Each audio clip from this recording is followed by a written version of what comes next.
Thank you very much. Hare Krishna. So, today my session talk will be based on journey of self-discovery. So before we start,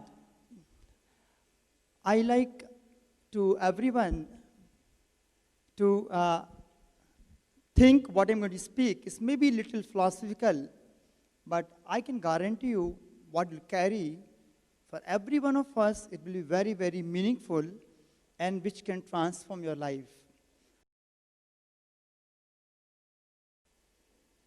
I give you one example. Let's have a scenario like you are moving in a train, okay? And very next to you, there's one gentleman sitting. You start speaking to him. After a while, you ask, from where are you coming? He said, I don't know. Then ask, oh, where are you going? Similar reply, he gets, I don't know. So what kind of person he is? He don't know from where he's coming. He don't know where he's going. What kind of person he is? It's crazy, right? Yes or no? Yes or no? Right? We told him crazy because he don't know from where he's coming. So he don't know where he's going. Actually, it is similarly true to us. We don't know from where we have come. And actually, every one of us, we have to go. We do not know where we'll go. We told him he's crazy because he don't know. Similarly, it's applicable to us. We don't know from where we have come. And one day, every one of us have to go. We don't know where we are going to go. Let's say another scenario. Now, let's say if you want to go from here to Delhi, you call a cab person. Cab person comes, you get in the cab, ask cab wala, take me to railway station. You get on the railway station, you take your luggage, rush inside the railway station. When you go there, there are 2 trains are standing. How many trains? 2 trains are standing. And there's no ticket system. Whichever train you want, you can get in the train. One train is completely general compartment. Lot of crowd and dhakka-mukkhi is there. Another is a train where is completely air conditioned. Generally ask which train you will catch? Air conditioned. You get in the train, put your luggage down, get in the seats, you get a blanket, you cover yourself, and go to sleep. When you get up in the morning, ask, oh, bhaiya, kaun sa station aega? Which station has come? He says, Mumbai has come. Where you wanted to go? What do you reach to? So, which train will you catch then? AC or general? Actually, we must catch train which goes to Delhi. It is said, if journey may be very comfortable, joyful, blissful, if it does not take me to my destination, or right destination, such a journey has no meaning.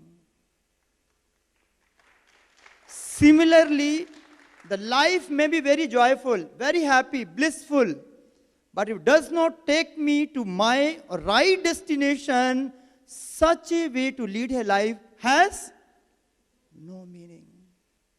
Very important to us to move on the right direction. For that, I give you one simple example. You come out from your university, ask, auto. You get into the auto, or ask, bhaiya chalo.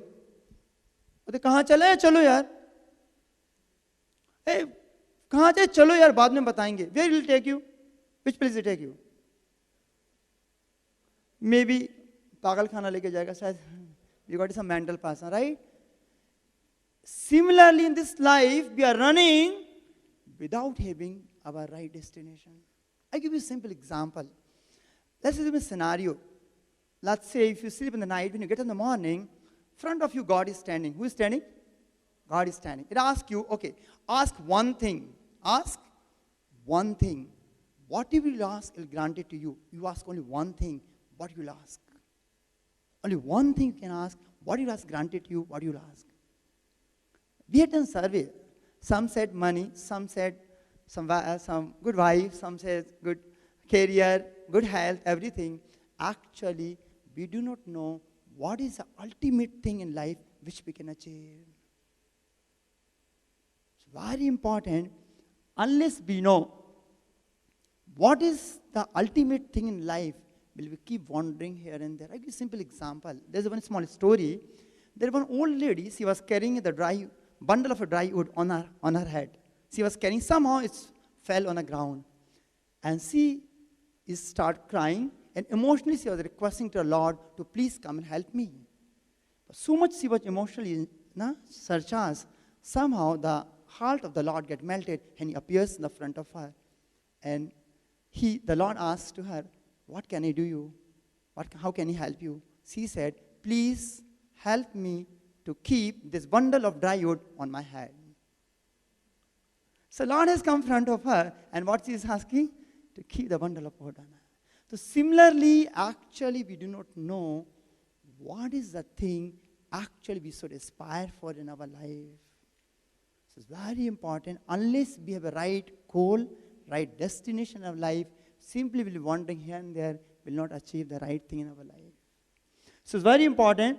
So there is one very famous physicist called cosmologist, had made a wonderful statement. He defined something called the greatest intelligence of this era. He said, if we are able to answer 2 questions, that would be the greatest intelligence of this era. The first question is that, from where this world has come. He says, being a physicist, being a scientist, since centuries, from Galileo to the Newton, to the Calvin, to the Albert Einstein, we have been trying to understand how this world has come into existence. He said, till today, we do not have a definite, precise answer. And second question was, who am I and why I'm here? Who am I and why am I here? It looks very trivial question, but it's very deep answer. These 2 questions has puzzled the whole scientist community across the globe, including the Princeton, Harvard, Stanford universities. They do not know about that. So it's very important. These are the questions which are very much related to every one of us of life. And I will just give you one real life example which happened in the life of a Newton. Newton, since childhood, he was a very genius. Not just before we heard of like it happened. Very genius from the childhood. He had equal genius friend. Both were very genius. But both they had different views. Newton always used to think there's some supreme power who is making things to happen. And his friend, equally genius, he always used to feel things are happening automatically. Things are happening automatically. One day, Newton, what he did, he made one beautiful model of solar system. What he made? Model of beautiful solar system, kept his room. Next, he invited his genius friend. His friend walks in the room. Oh, great. Who made this? He said, night when he slept, it was not there. When he got in the morning, he found it. Hey, don't joke me, huh? Please tell me who made this. He said, really, when he slept, it was not there. When he got up in the morning, he found, hey, please don't talk rubbish. Tell me who made this. Please hear carefully. Newton said, this small model of solar system, you are not able to believe that it has come automatically. Then how can you think huge solar system has come automatically? Newton wanted to point out nothing comes in this world automatically. Nothing comes in this world, even a small pen which we write does not come automatically. Somebody has to manufacture it. This is very important. Who manufactured me and you? What is the purpose behind it? These are the basic questions we never ask. We just keep running in this world, one place to another place to another place, not knowing our true purpose. And unless we know the purpose, we know our destination, right destination, will we keep wandering in this world and suddenly we disappear from this world, not knowing what happens to us. Okay, so Bhagavad Gita answers. You take the name of Mahatma Gandhi, you take the name of Rabindranath Tagore, Vivekananda, take any great personality in the world that had inspiration for Bhagavad Gita. In Akshay Patra, Abdul Kalamji had come when he was in office, when he was the President of India. He came, whoever comes, we give him Bhagavad Gita. When he gave him Bhagavad Gita to him, he put it in his hand and he said, this book has changed my life. Bhagavad Gita He is mentioned he wrote one autobiography called Wings on Fire, very inspiring book. He mentioned in that Bhagavad Gita brought U-turn in his life. So Bhagavad Gita is key, which can give you the right direction and it give you the right destination for your life. Unless we understand, we simply be wandering here and there. It is said that in one of the YouTube, it is said that Aha nidra bhay mithinim cha samanyan etat pasubhi narana dharmo hitesham eko vishesho dharmen hina pasuhi samana. Some text mistake. It is said that ahara means eating. Like we eat, even the animals they eat. Aha nidra means sleeping. We sleep, even the animals sleep. Aha nidra. And it's called bhai means fighting, safeguarding ourselves. We do, the animals also do. And also matha means the sex life is common between human being and animals. If we spend our whole life by ahar, eating, sleeping, defending and mating, and it is says that samanyam etat pasubhi naranam, actually they're as good as our animals. I give you a simple example. Take even big dog. Take him to the Raymond showroom. Give him good, nice suit and everything. Put him in BMW. Take him to Rambagh Palace. Give him nice food and everything. Give him big bungalow to stay. Does he become human being? Yes or no? He remains dogs. Similarly, our sastras, our scriptures, Vedics we're talking about, by having a good car, having good clothing, having good bungalow, does not make you human being. What is my human being? Actually, we must understand that. Chanak Pandit is one of the greatest scholars of India. Renowned. He described what is education means. He said, Matrabat pardareshu, lostbat pardrabbeshu, atmabat sarbhuteshu, yo drishyati sa pandita. Pandita means actually the intelligent, learned person. Who is a learned? Matrabat pardareshu, who sees other wives as mother. Lostrabat pardrabbeshu, he sees other possessions, money is a heap of clay. And atmabat sarbhutesu, he sees other suffering is my suffering. Yodrishtati sa pandita, actually he is a truly learned person.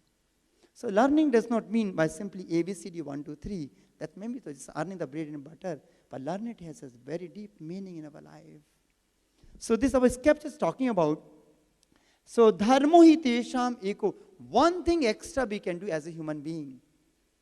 Actually, I'll give you an example. Have you seen any time some 30, 40, 50 dogs are sitting here, they are talking, what is the purpose of life? From where we have come? What will happen when we die? Never ever, right? If we do also do not inquire, so it says we are as good as animals. We have got the different intelligence to think of that. So that's very important. That's now, dharmen hina, if we do not ask, we are as good as the animals. So that's being sorted out. And there's a difference between the intelligence. They also have intelligence. Animals, they have intelligence. But they have only intelligence how to eat, how to sleep, how to mate, and how to defend. That's intelligence. If we ever use our intelligence only for this purpose, actually, Shastras, the scriptures talking about, we are no better than animals. So we must use our intelligence for the right purpose. The whole so-called big universities across the globe, what is the central point is that how to eat nicely, how to mate nicely, how to sleep, and how to defend. Whole education system surrounded by that. We have to come out from that. Takshila and the Nalanda were the world top-class university in the world in India. They were there, and the education what being imparted to make you true human being there. So that was being done there. Anyway, one is common denominator for everyone. Everyone, one thing is everyone is looking for. What is that? Every one of us be looking for one thing. What is that? Without an exception. Happiness. All of us, we want happiness. Some may not money, some may not want money, this, education, but everyone is want happiness. And we see today the Western countries have reached summit of a material advancement. They have luxurious houses, skyscraper buildings, they have all jet planes, they have a gigantic ships, they have a mobile phone, they have robots, we have everything, rockets, everything, well-planned cities. In spite of all this advancement, men are dissatisfied, full of anxiety, stress, depressed, and above all is unhappy. Why? We are working hard. We have advanced in technology, science. We have a lot of amenities in our life, but still we are not happy end of the day. Why? We must ask to ourselves. Number of suicide cases are increasing. Number of people, there are a lot of stress is going on. In recently, I was reading the New York Times newspaper. They were carrying the news about ADHD. You know, ADHD called Attention Deficit Hyperactive Disorder. Attention, hyperactive. People are very active. They have a Facebook, they have a WhatsApp, they have a this or that, this phone, this mobile. A lot of gadgets they have. So the hyperactive and attention deficit. Ask him half an hour, do not do anything. Keep quiet and sit here. They cannot do so. It's very irony. So, above all, they are not happy. Then what is the reason they are not happy? It is sad that human society at the present moment is not in a darkness of oblivion. It has made a rapid progress in the field of material comforts, education, and economic development throughout the entire world. But there is a pinprick somewhere in the social body at large, and therefore there are large-scale quarrels, even over less important issues. There is a need of a clue as to how humanity can become one in peace, friends, prosperities with a common cause. Actually, the people, the worlds, everything else, end of the day not happy. Two countries are fighting. Two families are fighting. Two brothers are fighting. Two societies are fighting. For what reason? What we want in our life? So broadly speaking, there are two kinds of happiness, material, spiritual happiness. And material happiness deal with some kind of sight, touch, hearing, taste, and smell. Eyes want to see, ear want to hear, tongue want to taste, nose want to smell, skin wants to have. But end of the day, I give material happiness, something like give you some 2 rasgullas to eat. You feel very nice. I give you 2 more. You feel, okay, fine. 2 more, 2 more, 2 more. After you say, no, enough now. I don't want it. So what happens, actually the graph, point of diminution, then actually after getting something material, start reducing. On the contrary, these are two of the professors called Diana, Johar and the Yarmasa. They wrote one book called Ask You, Spiritual Intelligence. It's called Ultimate Intelligence. He wrote a wonderful book. In this book, they were the professor in the Oxford University, and they wrote this book, and they have concluded that in that book, believe in a spiritually dumb culture characterized by actually materialism, self-centeredness, lack of meaning in life. This shows that aesthetics proves violence, public unrest, anxiety, stress, etc. are constantly on rise. Communal violence, public unrest, wars are happening, terrorism is happening, number of diabetes cases going up. Where are we going wrong in our pursuit for happiness? All we are wanting happy. End of the day, we are not happy. Why? Unless we work, unless we find the reason, we'll never be able to achieve it. As I said, unless you know goal, if you go out from this place, unless you know where you want to go, you will never reach to that place. So that's very important for that. And there's a wonderful analogy is given that. There is a one queen. She goes to the market, buys one parrot. For parrots, she makes a one golden cage. Keep the parrot inside the golden cage. And morning to night, she was cleaning the cage, brightening that, putting the diamonds, brightening them, cleaning them. After 15 days, she finds the parrot has died. She starts crying, thinking, I was so nicely taking care of the cage, why the parrot has died? After thinking a while, she understood that she was so much busy to take care of the cage. From last 15 days, she forgot to feed the parrot. So similarly, the whole life will keep running to take care of the body, but actually we forget that inside this body there's a soul which makes the whole body to emanate. If soul sleep, the body may be the Bill Gates, body may be Trump, body may be the Narendra, Tendulkar, Dhoni, this whole body is useless. The soul is that which makes the whole body to work on the right direction. So unless we understand, that's the reason the Bibles point out, what a profit a man if he wins the whole world but loses the soul. There's no profit in the day. You may achieve big thing the whole life. When you go out from this part, you use empty hand. So unless you understand this very deep in person, it's individual for everyone. So that's very important to know. There's a small story about the Gautam Buddha which I want to tell you. There was a king and the queen, they give a birth to the one baby boy. They call one of the astrologers, they make a horoscope for that. And says if this boy sees any time miseries in life, he will renounce the world and he will become a mendicant. Some of the parents got a little scared, so they did all his education, whatever, inside the palace. First time he came out from the palace, age of 20. And when he came out of the palace, so there was a chariot. He said, take me to one tour of the city. He get in the chariot, then charioteer, he took him the tour of the city. When he going in the city, he find there's one person, he's coughing. Caw, caw, caw. And what happened to him? First time he say any person, oh, he's a sick person. He's a disease. What happened to him? No, he got disease. Why he got disease? Anyone got a disease? But yes, you also can get a disease. Further he goes, they find one old person walking like this. What happened to him? He's becoming old. Why he becoming old? Everyone has to become old. Yes, you also have to become old one day. Further he goes, there's one person was lying on the road and people sitting across and they were crying. What happened to him? He said, to gaya. What gaya? To gaya. They will throw him and burn it off. Kyun gaya? Everyone has to go one day. Yes, you also have to go one day.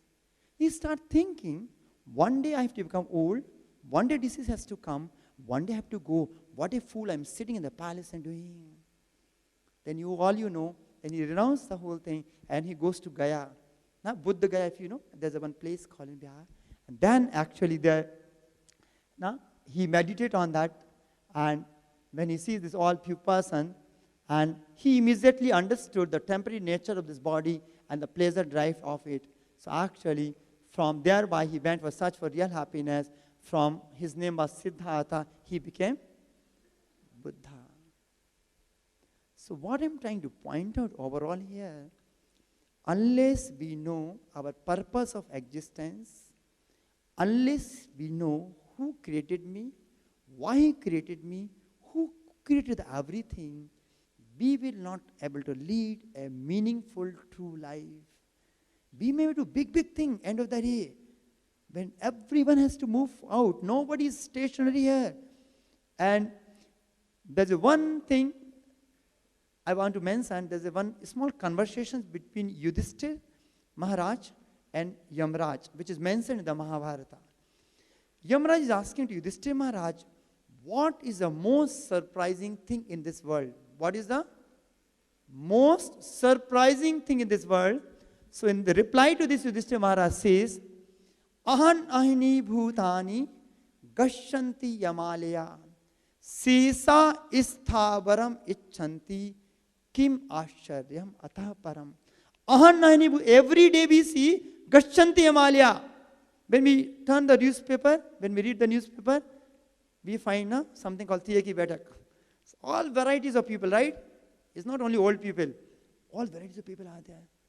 Every day we see people are going. Sesha means those are staying, remaining. Isthabaram means going to be here. Icchanti. Those who remains, they think, I will go on. ठीक है उसका number आया, that number आया, he's gone. But I am going to be here permanently. किम आश्चर्य, इससे ज़्यादा आश्चर्य की बात को भी, what could be the more surprising than this? We see everything, but still we close eye. No, we go on. But one day we have to go. So the Bhagavad Gita is trying to answer every question which can arise in our mind and which can make our life meaningful. So it's very important for all of us to understand, then actually we'll able to lead a meaningful life. So Bhagavad Gita, reading Bhagavad Gita, understanding and applying that our knowledge in our day-to-day life is very, very, very important, which will make you happy and content and give you the right direction. So this is from my side. Thank you very much.